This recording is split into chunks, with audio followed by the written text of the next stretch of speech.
कहा हम तीनों में से किसी को आप युद्ध की भिक्षा दे सकते हो। तो जरासंध ने कहा कृष्ण तो तुम तो अपने मामा के हत्यारे हो, इसलिए मैं तुमसे युद्ध नहीं करूंगा। पहले तो पहचान नहीं पाया, कहा तुम तो तीनों आए हो लेकिन तुम दोनों तो बड़े कमजोर लग रहे हो।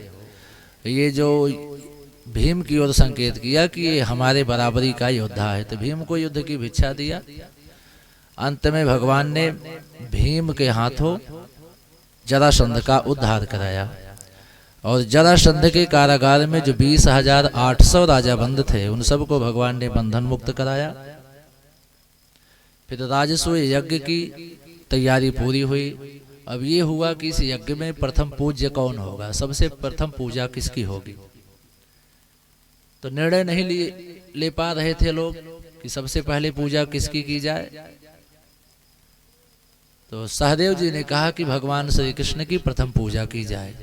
तो शिशुपाल खड़ा हो गया, ऐसा नहीं हो सकता, राजसूय यज्ञ में कृष्ण की पूजा पहले नहीं होगी। भगवान श्री कृष्ण को भला बुरा कहने लगा, उल्टा सीधा बोलने लगा। अंत में भगवान श्री कृष्ण को क्रोध आया और अपना चक्र चला करके शिशुपाल का वध कर दिए। दंत वक्त उसका मित्र था, लड़ने के लिए आया, वह भी मारा गया। फिर राजसूय यज्ञ पूर्ण हुआ। पौंड्रक और काशी राज का भगवान ने उद्धार किया है।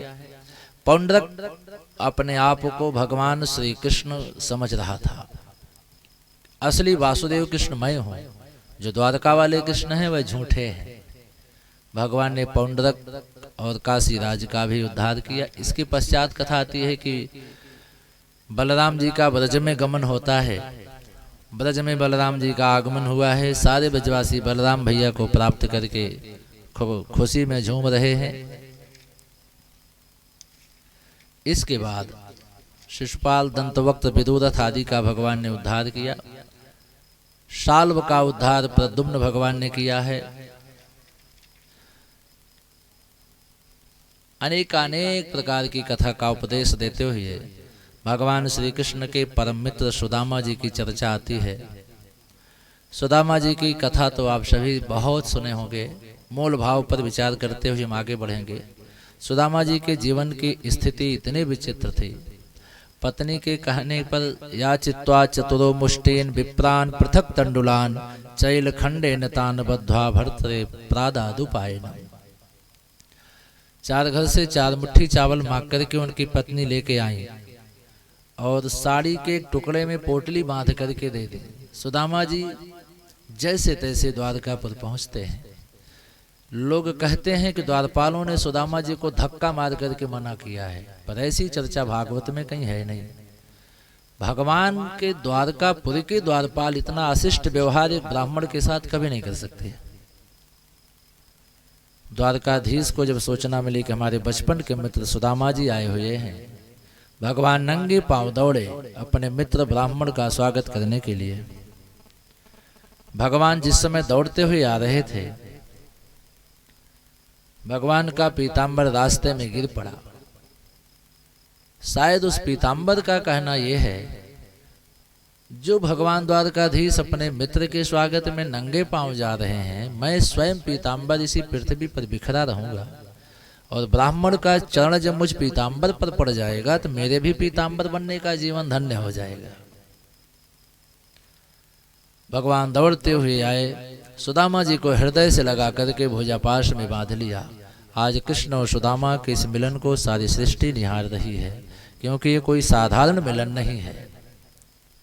एक गरीबी का अमीरी से मिलन हो रहा है, एक विपत्ति का संपत्ति से मिलन हो रहा है, एक जीव का ब्रह्म से मिलन हो रहा है, एक भक्त का भगवान से मिलन हो रहा है, एक सुदामा का द्वारकाधीश से मिलन हो रहा है। ऐसी स्थितियों का क्रम है। सुखदेव स्वामी वर्णन करते हैं कि हे राजा परीक्षित, इस प्रकार से भगवान सुदामा जी को ससम्मान प्रेम से बैठाए। भगवान ने सुदामा जी का पैर धोना चाहा, लेकिन दीन दशा को देख करके भगवान श्री कृष्ण इतना रोए हैं कि मेरे मित्र की ये दशा, भगवान ने सोचा जलों में सर्वोत्तम जल गंगा जल माना जाता है, अगर मैं गंगा जल से पैर धोता हूँ तो ये तो मेरे पैरों का धुला हुआ जल है। भगवान दीन दशा देख करके रोने लगे। तो भगवान की आंखों से जो आंसू निकले हैं, उन्हीं आंसुओं के जल से भगवान ने अपने मित्र का, ब्राह्मण, पूज्य ब्राह्मण का भगवान ने पाद प्रक्षालन किया है। सुखदेव स्वामी वर्णन करते हैं कि आज सुदामा जी ने कहा, हे कृष्ण, मैं इतने ज्यादा सम्मान का पात्र नहीं हूं, क्योंकि आप एक राजा हो। आप एक राजा हो और इतने ज्यादा सम्मान की व्यवस्था मेरे साथ अपना रहे हो, ये अच्छी बात नहीं है। पर आज भगवान श्री कृष्ण ने सुदामा जी का स्वागत करके चराचर जगत को, सारी सृष्टि को भगवान ने ये बताया है, सारी सृष्टि को भगवान ने ये बताया है कि एक ब्राह्मण का स्वागत कैसे किया जाना चाहिए। सुदामा जी को प्रेम से बैठा करके भगवान ने हाल चाल पूछा। कहिए मित्र सुदामा, विद्यार्थी जीवन में तो आप बड़े सीधे साधे रहे, आजकल आपका जीवन कैसे चल रहा है? आपने गृहस्थ आश्रम को स्वीकार किया कि नहीं? सुदामा जी ने कहा, नहीं नहीं कृष्ण, मैंने विवाह किया, 4 बच्चे भी हैं। भगवान ने कहा, देखिए मित्र, आपने विवाह भी कर लिया और मुझे बताया भी नहीं। सुदामा जी ने कहा, हे कन्हैया, ज्यादा बढ़कर के बातें मत कर, मैंने तो एक विवाह किया और तुम्हें नहीं बताया। तुमने तो इतना विवाह किए, एक में भी तो बुला लिए होते। कन्हैया ने कहा, सच बताओ मित्र, सवेरे मुझे भी नहीं पता था कि आज मेरा विवाह होगा, और शाम को बहू घर में बैठी है, ऐसे ऐसे मेरे विवाह झटके में हो गए। तो मेरे तो 16,108 विवाह हुए। खैर ये सब बात जाने दो मित्र, ये बात बताओ, जब आप आने लगे थे तो भाभी ने मेरे लिए कुछ भेजा था ना? जरूर कुछ भेजा होगा। अब सुदामा जी उस चावल की पोटली को पीछे छिपाने लगे और इधर उधर की बातों में भगवान को फुसलाने लगे। अच्छा कृष्ण, तुम कब से राजा बने? भगवान कहते हैं, देखो मित्र, ये सब बात की है, बताओ भाभी ने क्या भेजा है। अच्छा कृष्ण, तुम्हारे यहाँ का तो भाई राजसी ठाट बड़ा ही अद्भुत है। भगवान ने कहा, वो सब बात ठीक है, पर एक बात बताओ, भाभी ने क्या भेजा है? फिर सुदामा जी ने कहा, कृष्ण, पढ़ाई लिखाई के बाद, बहुत दिनों के बाद हम सब आपस में मिले हैं। भगवान ने कहा, मित्र, वो सब बात ठीक है, लेकिन एक बात बताओ, भाभी ने क्या भेजा है? सुदामा जी अब भी इतराते रहे, नहीं नहीं, ऐसा कुछ नहीं है। भगवान तुरंत उठे और पीछे छिपाई हुई सुदामा की जो पोटली थी उसे भगवान ने खोल लिया, और ये एक मुट्ठी चावल भगवान अपने मुख में डालते हुए कहते हैं कि होनी थी सो हो गई, अब कभी न ऐसा होए, भाभी तेरे भवन में अब रोज द्वादशी होए। संपूर्ण मानो एक लोग भगवान ने दे दिया। जब दूसरी मुट्ठी उठाए मुख में डालने लगे तो रुक्मिणी मैया अपनी ओर, भगवान अपनी ओर खींचातानी। अरे प्रभु, सब लुटा दोगे क्या? सुदामा जी ने देखा कि ये दोनों खींचातानी मचाए हुए हैं, चल सुदामा तू भाग यहाँ से। सुदामा जी भागे वहां से। जब सुदामा जी चलने लगे तो भगवान दौड़े दौड़े आए। अरे मित्र, ठीक है, जा रहे हो, आते जाते रहना। सुदामा जी ने सोचा कि एक बार आया तो बहुत पाया, फिर आते जाते रहेंगे। भगवान के पास से सुदामा जी लौटे। जहां पर सुदामा जी की टूटी फूटी झोपड़ी थी, वहीं सुंदर महल बन करके तैयार था। सुखदेव भगवान कहते हैं, हे राजा परीक्षित, आज भगवत कृपा से सुदामा जी को ऐश्वर्य की प्राप्ति होती है। सुदामा जी धन धान्य से परिपूरित हुए। सुखदेव जी वर्णन करते हैं, वेद स्तुति आदि का उपदेश दे करके भागवत महापुराण का 90 अध्याय का ये जो 10वां स्कंध है उसका विश्राम दिया। 11 स्कंध में जब प्रवेश करते हैं तो यदुवंशियों के साप की कथा आती है। एक बार यदुवंश के उद्दंड बालक सप्तऋषियों का अनादर किए थे, तो सप्तऋषियों के साप से ही यदुवंश के नाश का कारण बना है। दत्तात्रेय भगवान के 24 गुरुओं की कथा का वर्णन भी मिलता है। भगवान दत्तात्रेय ने अपने जीवन में 24 गुरु अपनाए थे। सबसे पहले उन्होंने पृथ्वी माता को अपना गुरु बनाया। पृथ्वी से उन्होंने धैर्य और क्षमा की शिक्षा लिया। जैसे हम संसार के लोग पृथ्वी पर निवास करते हैं और हमसे आपसे गलतियां भी होती हैं, लेकिन पृथ्वी माता हमारे सारे अपराधों को, सारी गलतियों को क्षमा कर देती है। इसलिए भगवान ने पृथ्वी को गुरु बनाया। पृथ्वी को गुरु बना करके भगवान दत्तात्रेय ने क्षमाशीलता का गुण सीखा है। दूसरा, इन्होंने आकाश को अपना गुरु बनाया। आकाश से अखंडता और व्यापकता की शिक्षा लिया। जिस प्रकार से आकाश अखंड है, व्यापक है, ऐसे ही भाव ये है कि आकाश की तरह अखंड बनो, व्यापक हृदय वाले बनो। पश्चात इन्होंने एक सर्प को गुरु बनाया। सर्प से शिक्षा लिया कि सर्प का इतना बड़ा परिवार होता है, लेकिन सर्प हमेशा अकेले ही घूमता है। कहने का तात्पर्य यह है कि ज्ञानियों को चाहिए कि परिवार के बीच में रहें, लेकिन अगर अपने कुछ कार्य की सिद्धि करना है तो अकेले ही भ्रमण करते रहो। अजगर को गुरु बनाया। अजगर खाने पीने के लिए ज्यादा प्रयास नहीं करता, वो पड़ा रहता है। 10-15 दिन तो ऐसे ही बिता सकता है और तब तक कोई ना कोई आहार उसके सामने से गुजर जाता है, श्वास से खींच करके फिर उसे ग्रहण कर लेता है। ऐसे ही संसार के लोगों को चाहिए कि जो कुछ भी मिल रहा है उसी में संतोष करे। इस संसार में जिसको जो कुछ भी प्राप्त होता है वो सब अपने कर्म का फल और भगवत कृपा है और प्रारब्ध की देन है। जो मिल रहा है उसे प्राप्त करते रहो, जो नहीं मिल रहा है उसके लिए प्रयास करो, लेकिन इतना भी ज्यादा प्रयास मत करो कि 24 घंटे अब उसी के पीछे परेशान रहो। जो मिलना होगा वो प्राप्त होकर के रहेगा। इसलिए अजगर को उन्होंने गुरु बनाया। चलती हुई हवा से इन्होंने शिक्षा लिया। जिस प्रकार से बहती हुई हवा जिस रफ्तार से चलती है आगे बढ़ती चली जाती है, इसकी जो चाल है हवा की। अब जैसे हवा का यह लक्षण नहीं है कि हवा ऐसे आई तो 10 लोग यहाँ बैठे हैं तो हवा ये सोचती है कि लाओ मैं भी बैठ जाऊं। वो नहीं बैठेगी, वो आगे बढ़ जाएगी। अच्छी जगह देख करके हवा रुक नहीं जाती और गंदी जगह देख करके वो भाग नहीं जाती। हवा के लक्षण है। ऐसे ही संसार के लोगों को अपनी जो यात्रा मिली है उस यात्रा में उसको चलते रहना चाहिए। जहाँ रुकने की जितनी आवश्यकता है आप उतनी ही देर वहां रुको और फिर जहाँ आपका कार्य संपन्न हुआ आप आगे बढ़ जाओ। ऐसे हवा से शिक्षा लिया। सुखदेव स्वामी वर्णन करते हैं कि राजा परीक्षित, दत्तात्रेय भगवान ने कुमारी कन्या को गुरु बनाया। कुमारी कन्या अपने घर में एक दिन अकेली थी। उसके माता पिता थे नहीं, कहीं गए हुए थे और उसका वरण करने के लिए कुछ लोग आए। कुमारी कन्या ने देखा कि घर में खाने की व्यवस्था नहीं है तो धान कूटने लगी। जिस समय वो धान कूट रही थी उसके दोनों हाथ में 4-4 चूड़ियां पहन रखी थी। वो चूड़ियां बजने लगी।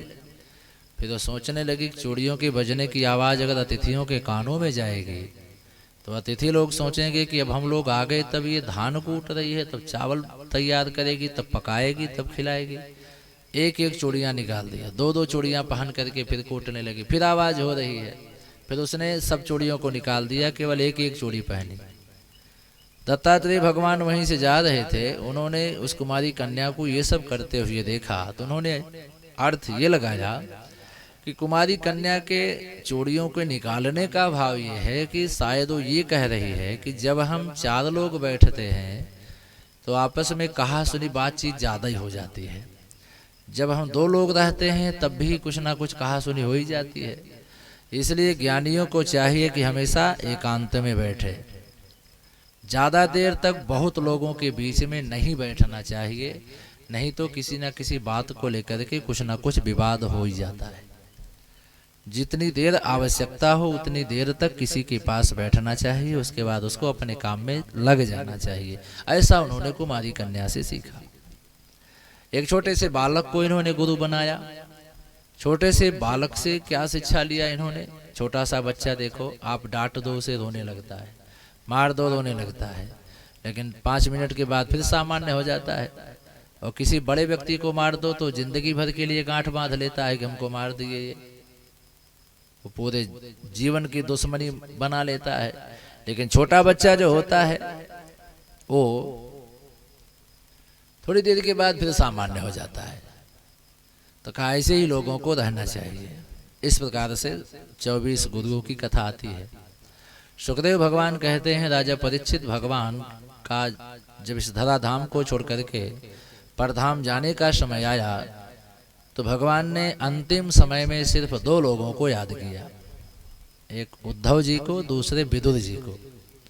उद्धव जी को बुलवाया, उद्धव जी भगवान के पास आए। भगवान ने उद्धव जी से कहा कि हे उद्धव, अब मेरी नरलीला पूरी हुई, अब मैं अपने गोलोक धाम जाने की तैयारी पर हूँ और तुम एक काम करना, तुमको भी नहीं चलना है, तुम सीधे बद्रीनाथ में चले जाओ, वहीं पर जाकर के भागवत के 10वें स्कंध का पाठ करो और रास्ते में अगर कहीं विदुर मिले तो उनसे कह देना कि गंगा के किनारे मैत्रेय मुनि बैठे हुए हैं, साधना कर रहे हैं, वो उन्हीं के पास चले जाएं और जा करके भागवत की कथा सुने।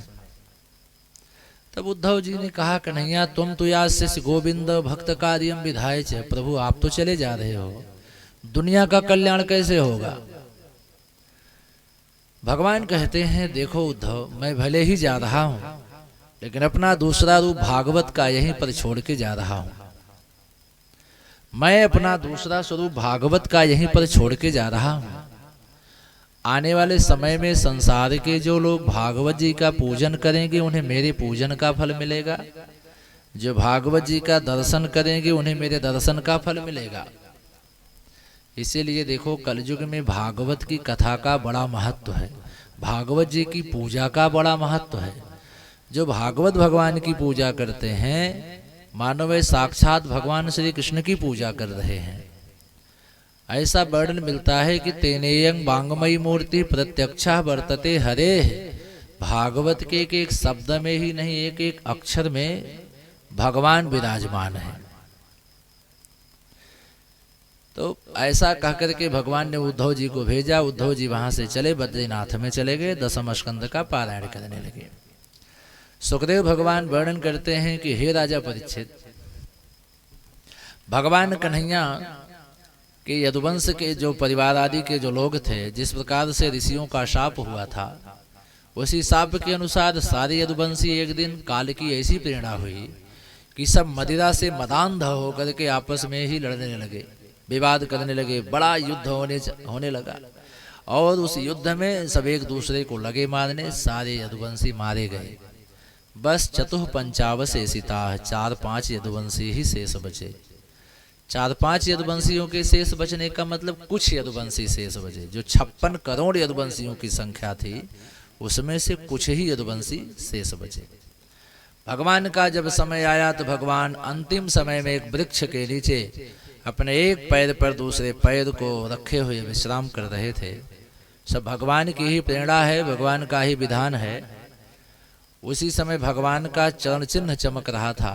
एक जरा नाम के व्याध ने देखा, उसे लगा कि मृगनेत्र चमक रहा है और मृगनेत्र समझ करके भगवान के चरणों में बाण प्रहार किया। तुरंत भगवान के मुख से हाय शब्द निकला और तब तक मनुष्य की आवाज सुना तो वह दौड़ा दौड़ा आया, अरे प्रभु मुझसे गलती हो गई। भगवान ने कहा नहीं नहीं व्याध, तुमसे गलती नहीं हुई, ये सब विधि का विधान है, ऐसा होना ही था। अंतिम समय में उस व्याध ने भगवान की इच्छा पूर्ण की, इसलिए भगवान ने उसे भी अपने चरणों में स्थान दिया और सारी अपनी लीला संपन्न करके सारे श्रेष्ठ आयुधों को भगवान ने अपने गोलोक धाम में भेजा। और स्वयं 11 स्कंध के अंतिम अध्याय में ऐसी चर्चा है कि भगवान कन्हैया भी इस धराधाम को छोड़ करके अपने गोलोक धाम चले गए। जब 12 स्कंध में कथा प्रवेश करती है तो सुखदेव स्वामी कहते हैं राजन, सुखदेव जी राजा परीक्षित को जिस समय कथा सुना रहे थे उस समय कलयुग मात्र 30 वर्ष बीता था। 30 वर्ष कलयुग बीता था और आज कलयुग जिस समय हम लोग कथा सुन रहे हैं 5124वां वर्ष कलयुग का चल रहा है। 5124 वर्ष में हम सब भागवत जी की कथा सुन रहे हैं। हे परीक्षित, ज्यों ज्यों कलयुग बीतता जाएगा आने वाले राजा जो होंगे कभी धर्मात्मा होंगे, कभी दुरात्मा होंगे, कभी अच्छे राजा होंगे, कभी बुरे राजा होंगे। लेकिन ज्यों ज्यों कलयुग का प्रभाव अधिक होगा, संसार के लोग जिसे अच्छा व्यक्ति मान करके उसे राजा के गद्दी पर बैठाएंगे। उसके अंदर जब राजगद्दी प्राप्त हो जाएगी, राजगद्दी को पाने के बाद, राज सिंहासन पाने के बाद उसके व्यवहार बदल जाएंगे। जिस उम्मीद से, जिस विश्वास से प्रजा राजा का चयन करती है और सिंहासन पर बैठाती है, राजा जब सिंहासन पर बैठता है तो अपने कर्तव्य से भटक जाता है, वो प्रजाओं के अनुकूल काम नहीं करता। क्यों? क्योंकि यह कलयुग का प्रभाव है। कलयुग के जिन जिन लोगों को जो जिम्मेदारी दी जाएगी, वह पूर्ण रूप से अपनी जिम्मेदारी का पालन नहीं करेंगे। प्रायः लोग धर्म तो खूब करेंगे, लेकिन धर्म में दिखावापन ज्यादा होगा, वास्तविकता कम होगी। अगर कोई व्रत करेगा तो 10 लोगों से दिन भर में जरूर बताएगा कि आज मैं व्रत किया हूँ। अगर कभी हनुमान चालीसा का कोई पाठ करेगा तो 10 लोगों से बताएगा कि मैं हनुमान चालीसा का पाठ प्रतिदिन करता हूँ। तो दिखावापन लोगों के अंदर ज्यादा होगा, वास्तविकता कम होगी।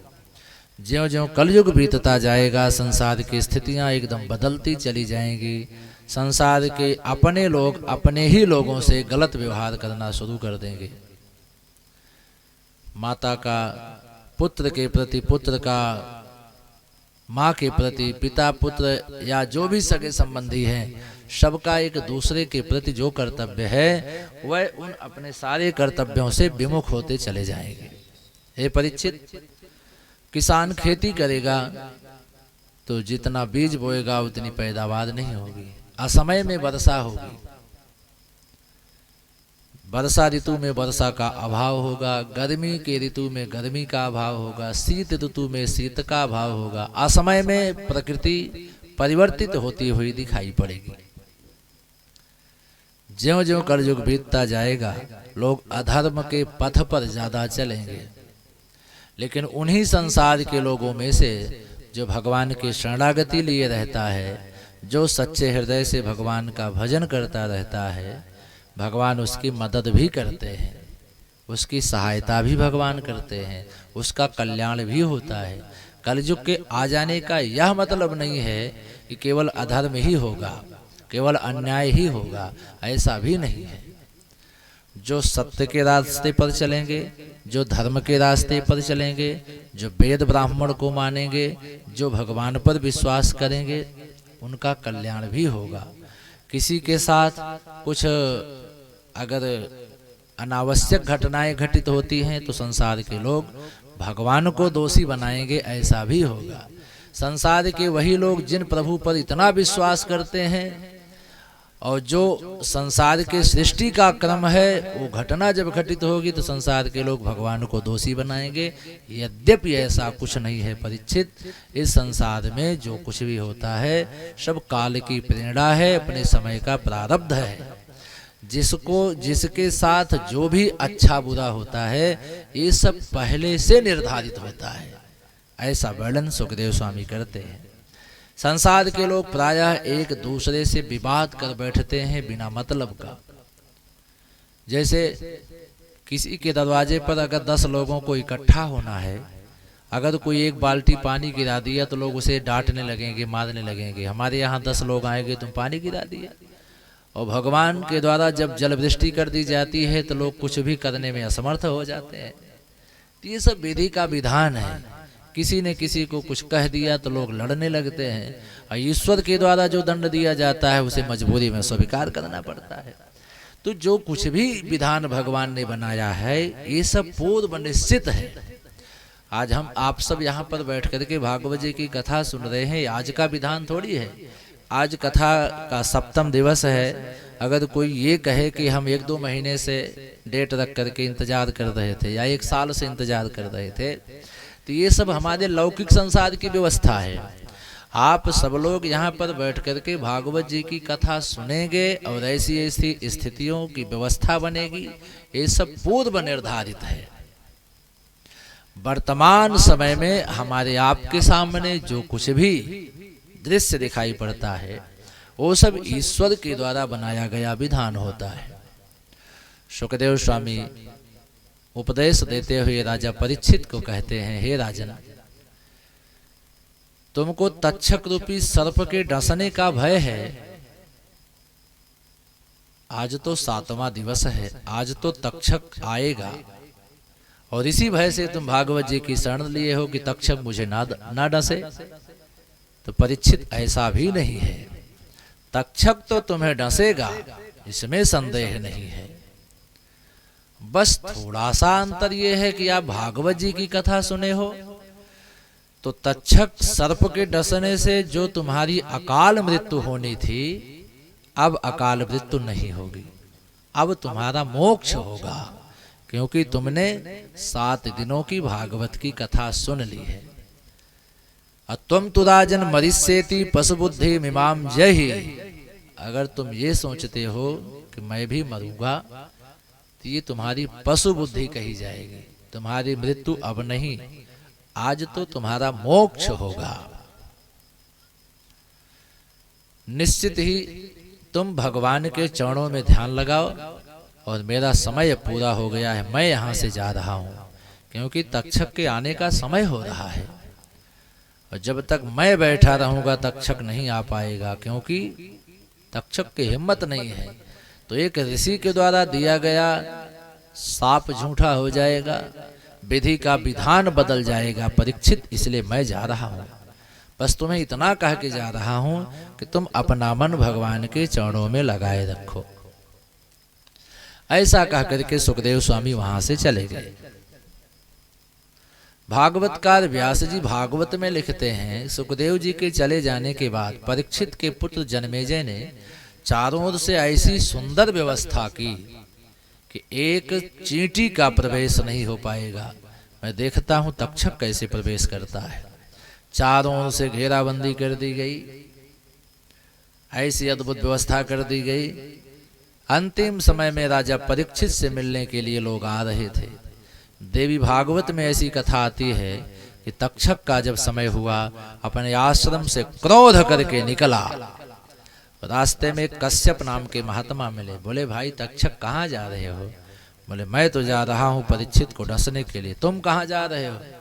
बोले मैं जा रहा हूँ परीक्षित का इलाज करने, उनकी दवा करने। तक्षक जब उन्हें डसेगा तो मैं उनकी औषधि करूंगा और उन्हें जीवित कर दूंगा। तक्षक ने कहा तुम्हारे अंदर वह प्रभाव है? बोले हाँ मेरे अंदर प्रभाव है। बोले अपनी परीक्षा दे सकते हो? मैं ही तक्षक हूँ, जा रहा हूँ। बोले बिल्कुल परीक्षा दे सकता हूँ। देवी भागवत में ऐसी कथा मिलती है कि वहीं सामने एक हरा वृक्ष था पीपल का। तक्षक ने अपने विष के प्रभाव से एक ही पल में सारे वृक्ष को सुखा दिया। विष के प्रभाव से हरा भरा पीपल का वृक्ष सूख गया। कश्यप ने कहा मैं इसका इलाज करूंगा। मंत्र पढ़ करके जल का छींटा जो ही कश्यप नाम के महात्मा ने उस वृक्ष पर मारा, वृक्ष पुनः वैसे हरा भरा हो गया। तक्षक ने कहा हे महात्मन, ये तो विधि का विधान ही बदल जाएगा। जो पूर्व नियोजित है, जो पहले से निश्चित है, आप उसको क्यों बदल रहे हो?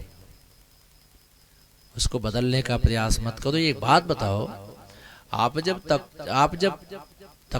परीक्षित का इलाज करोगे तो तुम्हें मिलेगा क्या? उन्होंने कहा हमें क्या मिलेगा, हम तो ब्राह्मण आदमी हैं, हमको कुछ धन मिलेगा और क्या मिलेगा। बोले जितना धन आपको चाहिए उतना धन मैं आपको देता हूं। बहुत सारा धन तक्षक ने कश्यप नाम के महात्मा को देकर के वापस कर दिया। अब तक्षक चला, वहां देख रहा है बहुत भारी भीड़ है। अंतिम समय में लोग राजा परीक्षित को पुष्पहार भेंट कर रहे थे, फूल माला पहना रहे थे। तक्षक एक छोटे से कीड़े का रूप बना करके उसी पुष्प के हार में बैठा, और जब भरी सभा में प्रवेश करता है तो अपना असली रूप धारण करके दिखाता है कि देखो मैं आ गया हूं। इसी का नाम है काल। गृहे स्थितम तद विहितम विनश्यति। जिसका जब समय आ जाता है तो जब चाहे वह कोई घर में छिप करके बैठा रहे, चाहे बाहर बैठा रहे, कहीं भी रहे, जब जिसका समय पूर्ण हो जाता है तो उसे भगवान के यहाँ जाना ही पड़ता है। और किसे कब जाना है यही कोई जान नहीं पाता। व्यास जी भागवत में लिखते हैं कि भरी सभा में तक्षक ने अपना स्वरूप दिखाया और परीक्षित को डस लिया, और परीक्षित महाप्रयाण की यात्रा करते हैं। लेकिन भागवत की कथा का जो प्रभाव था, परीक्षित की अकाल मृत्यु नहीं बल्कि परीक्षित का मोक्ष होता है। बोलिए भागवत भगवान की जय। व्यास जी वर्णन करते हैं कि परीक्षित एक ऐसे भगवान के भक्त हुए जिन्होंने भगवान का दर्शन जन्म लेने के पहले ही कर लिया था। दुनिया में बहुत संत भक्त हुए जिनको भगवान का दर्शन जन्म लेने के बाद मिला। बहुत ऐसे भक्त हुए जिन्हें भगवान का दर्शन मिला है, लेकिन जिसे भी मिला है जन्म लेने के बाद मिला है। लेकिन परीक्षित एक ऐसे महात्मा, एक ऐसे संत भक्त हुए जो जन्म लेने के पहले अपनी माँ उत्तरा के गर्भ में ही भगवान का दर्शन कर लिए थे। आज परीक्षित की अकाल मृत्यु मोक्ष में बदल गई। कृपा थी सिर्फ भागवत भगवान की। परीक्षित जी का मोक्ष हुआ। श्रीमद् भागवत महापुराण की रचना श्री व्यास जी महाराज ने किया है। जिस श्रीमद् भागवत महापुराण में 335 अध्याय, 12 स्कंध और 18,000 श्लोक हैं। 18,000 श्लोक, 335 अध्याय और 12 स्कंध से व्यवस्थित श्रीमद् भागवत महापुराण का जो अंतिम श्लोक है, उस अंतिम श्लोक में व्यास जी ने बहुत ही ढंग से वर्णन किया है। मैं भागवत जी के अंतिम श्लोक का उच्चारण कर रहा हूँ, आप सभी लोग ध्यान से सुने और उसका हमारे साथ उच्चारण भी करें। इसके पूर्व अंतिम श्लोक सुनने से पहले सज्जनों, आइए हम चतुश्लोकी भागवत को एक बार पुनः सुनते हैं।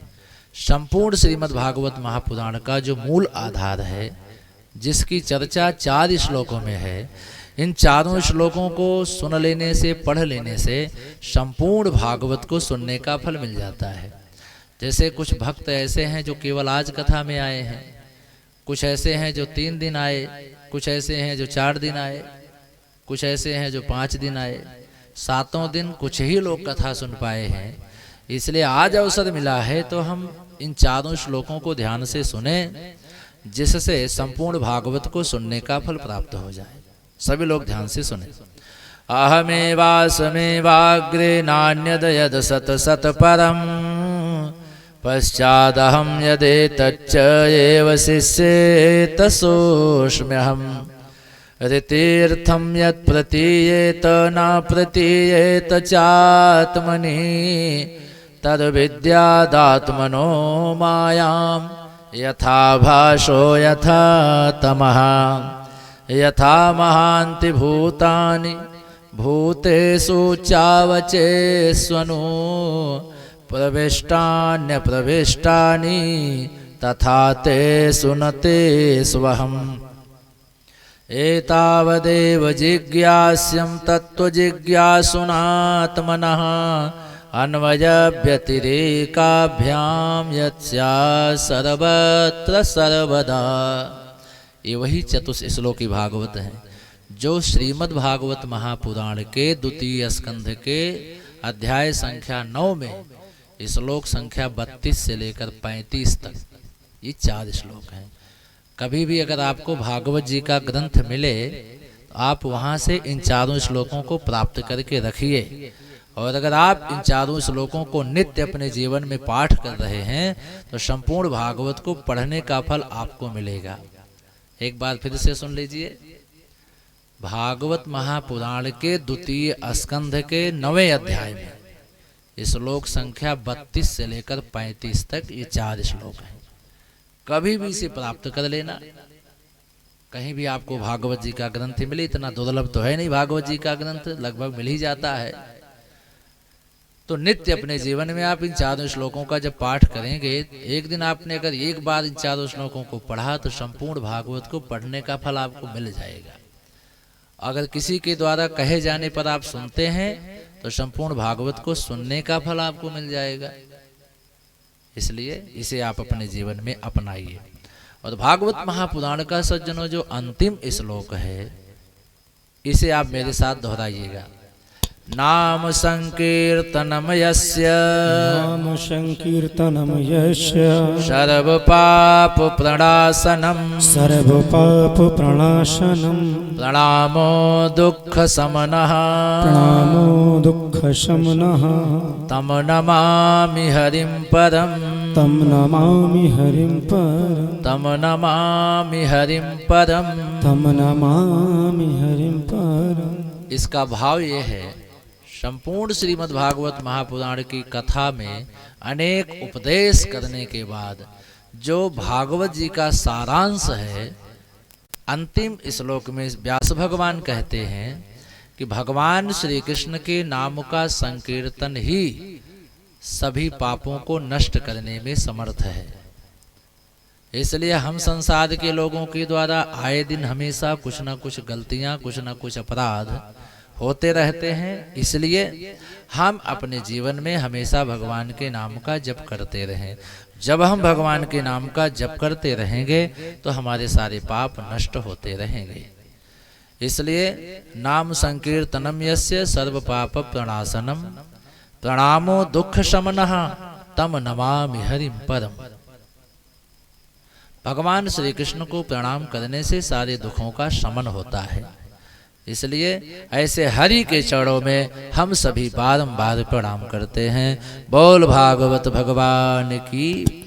तो आज श्रीमद् भागवत महापुराण यहाँ पर विश्राम ले रहा है। तो नाम संकीर्तन हम लोग भी करके आज की वाणी का विश्राम करेंगे, भागवत जी का विश्राम करेंगे और फिर आरती प्रसाद होगा। भविष्य में अगर फिर कभी अवसर मिला तो हम सब लोग भागवत जी की कथा का पुनः आनंद लेंगे। आ जाइए हम सभी नाम संकीर्तन करें।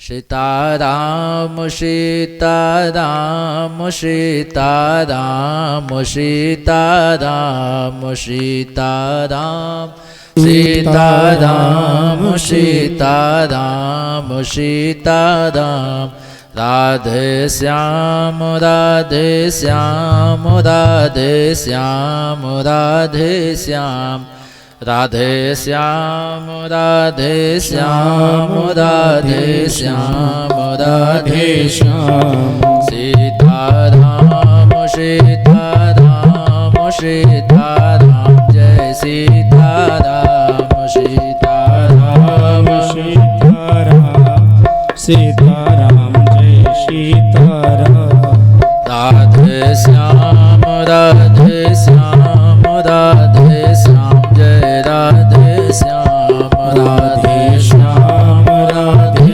श्याम राधे श्याम राधे श्याम सीताराम सीताराम सीताराम सीताराम। बोल सच्चिदानंद भगवान की। तो आप सभी अपने जीवन में यही एक बात अपनाएं कि संपूर्ण श्रीमद् भागवत महापुराण का सारांश यही है कि भगवान के नाम का संकीर्तन हमारे आपके जीवन में होता रहे। अगर हमारे आपके जीवन में भगवान के नाम का संकीर्तन, नाम जप होता रहेगा तो हमारा कल्याण होता रहेगा। बोल भागवत भगवान की जय हो। सभी लोग अपने स्थान पर खड़े हो जाएं। भागवत जी की आरती के साथ भागवत जी का विश्राम करेंगे।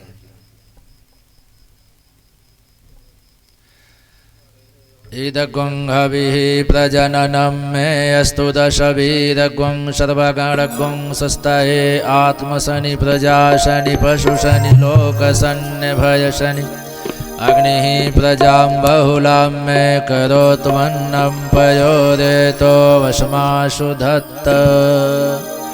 श्री भागवत भगवान की है आरती, पापियों को पाप से है तारती। श्री भागवत भगवान की है आरती, पापियों को पाप से है तारती।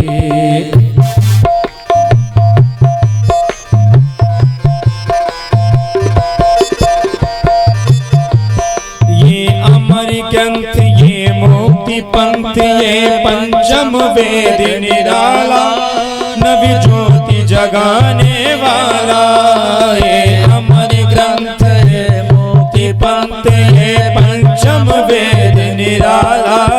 नवी ज्योति जगाने वाला है, नवी ज्योति जगाने वाला है। श्री राम यही घनश्याम यही, राजा राम यही घनश्याम यही, ये प्रभु मंगल की आरती, पापियों को पाप से है तारते। श्री भागवत भगवान की है आरती, पापियों को पाप से है तारती। ये शांति गीत पावन पुनीत पापों को मिटाने वाला है, हरिदर्श कराने वाला है। शांति गीत पावन पुनीत पापों को मिटाने वाला है, हरिदर्श कराने वाला है। हरिदर्श कराने वाला है, हरिदर्श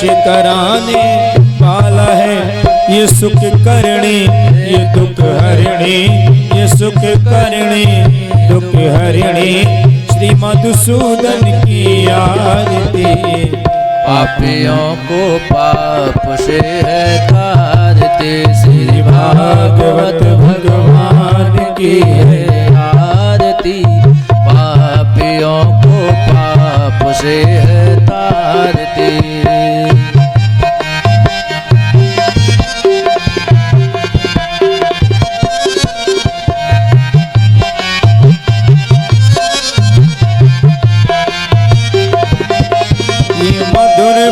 सत्य फंद को सत्य मार्ग बताने वाला है, बिगड़ी को बनाने वाला है।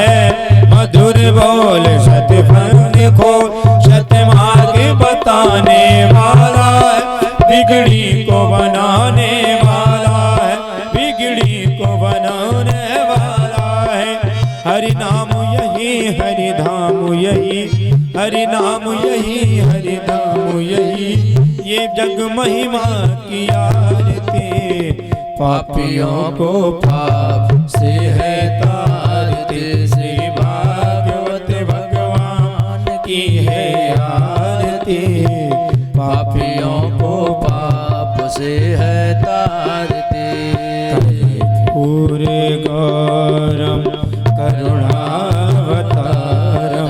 संसार सागरम भुजगेन्द्रहारम, सदा वसन्तं हृदयारविन्दे,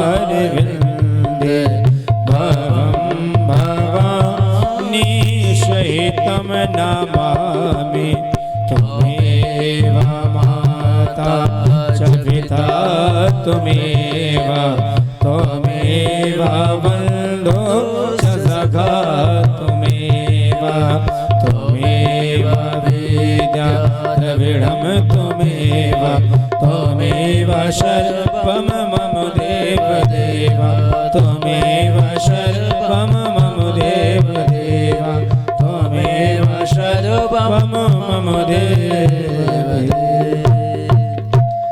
बोल भागवत भगवान की, सच्चिदानंद भगवान की, द्वारकाधीश भगवान की, सप्ताह ज्ञान यज्ञ की जय जय श्री राधे। आप सभी अपने स्थान पर बैठकर आरती प्रसाद ग्रहण करें।